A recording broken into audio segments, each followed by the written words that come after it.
चलिए, मैंने जिस तरीके से शुरू में कहा था, आप सुर्खियों में रहते हैं और अनगिनत वजहों से रहते हैं। सुर्खियां भी जानते हैं आप, हेडलाइंस जिस तरीके से अब बन रही हैं, और पाकिस्तान आप की एक जैसे महापुरुष जब बेटी, तक इस धरती पर हैं हम सुर्खियों में हैं। नहीं, लेकिन क्या आचार्य जी सुर्खियां भी देखते हैं, ये पूछ रही हैं? सुर्खियां देखते हैं क्योंकि एक हेडलाइन बनी हुई है सीमा को लेकर, सीमा हैदर को लेकर, जो पाकिस्तान से भारत आई हैं अपने प्यार की खातिर। हम बहुत कम देख पाते हैं, हम बहुत कम समय निकाल पाते हैं निजी जीवन के लिए, देखने के लिए। हमारी ज़्यादातर अत्यधिक व्यस्तता समाज सेवा में वो जो गुरु का प्रसाद है, उस प्रसाद के पुरुषार्थ के लिए लगा रहता है। हमें जो गुरु ने कृपा दी है उसको बांटना, लोगों से मिलना, क्योंकि हजारों किलोमीटर से पैदल चल करके, कई बार गाड़ियां लेकर के, कई बार खर्च करके वो हमारे पास अपेक्षा के साथ आते हैं कि महाराज जी को, गुरु जी को नहीं। लेकिन उसमें एक पेच ये है महाराज जी कि उन्होंने कहा है कि वो इन्होंने हिंदू धर्म अपना लिया है। अच्छा, जो आप सीमा की सनातन धर्म अपना लिया है, और वो ये कह रही हैं कि अब मैं हिंदुस्तान में ही रहूंगी, हिंदुस्तान में जाना भी पड़ा, पाकिस्तान में तो नहीं जाऊंगी, यही मर जाऊंगी। और सचिन ही मेरा पति है, वो अपने पति को जो हैदर है उसको मान नहीं रही हैं और कह रही हैं कि हिंदुस्तान ने जो मुझे प्यार दिया है, जो यहां पर लोगों ने मुझे प्यार दिया, इस हिंदू फैमिली ने जो प्यार दिया है, उसको मैं छोड़ नहीं सकती। तो इसको आप कैसे देखते हैं? देखो भगवान, इस पे हम कुछ कह नहीं सकते हैं। और कानूनी प्रक्रिया के साथ, कानून से बड़ा इस देश में संविधान है, इस देश में आईपीसी की धारा है, इस देश में एक व्यवस्था है, उसके साथ में सहर्ष अगर कोई आ रहा है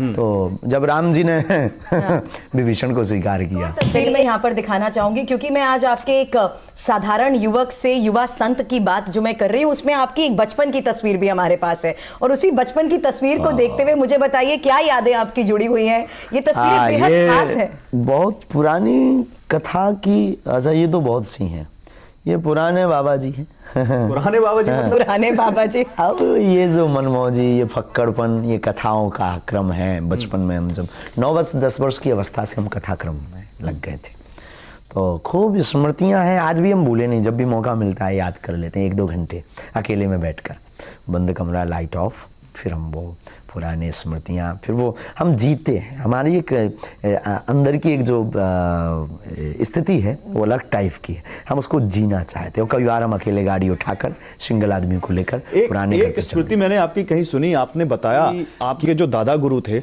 उन्होंने आपको एक दिन बुलाया रात में, आप शायद आपने जिस अवस्था का जिक्र किया 9-10 साल के थे आप, और फिर आपने उन्होंने आपके साथ कुछ क्रिया की और फिर वो जो सिद्धि आपको उसी रात में मिली, वो कुछ बताना चाहेंगे आप? घटनी थी। दरअसल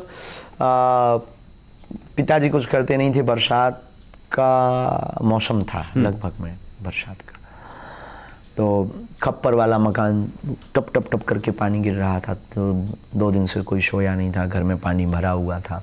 माँ जी, पिताजी एक कोने में बैठे, हम छोटी बहन और भाई एक पलंग के नीचे अपने आप को बचा पा रहे थे।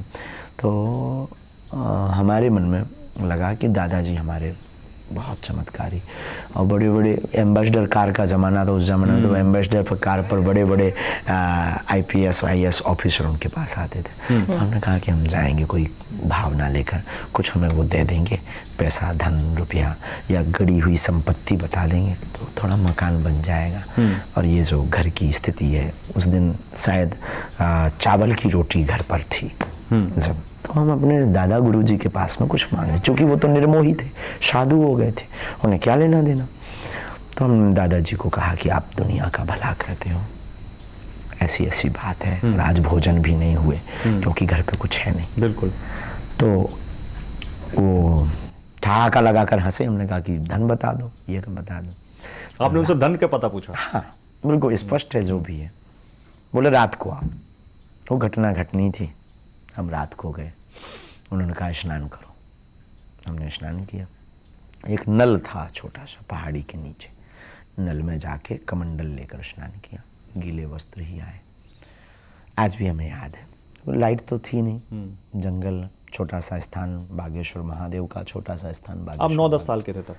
9-10 इसी बीच का, एग्जैक्ट तो नहीं, 9-10-11 के बीच। यहाँ उन्होंने हाथ पकड़ा दादाजी ने और ले गए। बस जो भी वो होता है वो मीडिया का या टीवी का विषय नहीं है। घटना घटी, एक लाइट सी हुई, प्रकाश हुई, तो डर गए, बच्चे थे, शरीर कंपने लगा, और बस उन्होंने थपकी देते हुए गुरुदेव ने कहा कि कह दो तुम हमारे हो, हम तुम्हारे। बस हमने भी चिक्खाड़ कर कह दिया तुम हमारे हो, हम तुम्हारे। थोड़ा उसी आवाज बोल गए ना। मतलब चिघाड़ते हुए वो एक अलग थी, कह दिया तू हमारा हम तुम हमारे हो हम तुम्हारे, और शरीर कांपते हुए घटना घट गई, कहानी बदल गई। गौरव, मुझे लगता है आज भी जब इसका जिक्र करते हैं तो आप भावुक हो जाते हैं। वो हमारे जीवन की एक इमोशनली, लेकिन मतलब ये क्रियाएं बहुत आपने बताया ना आप भावुक हो रहे हो घटना बताते हैं। हाँ, ये हमारे जीवन की एक जिंदगी बदलने की एक वो है, वो होता है ना, आपको उपलब्धि कब मिली, आप पहली बार कैमरा पर कब आए, किसके कारण आए, किसने आपका हाथ पकड़ के आपको माइक दिया, फिर आप क्या फील कर रहे थे, फिर आप डर रहे थे कहीं हम कुछ गलत ना पूछ दें, कुछ गलत ना बोल दें, कुछ गलत ना हो जाए, तो जो आपका होता फिर वो आप स्मृत रहते हैं।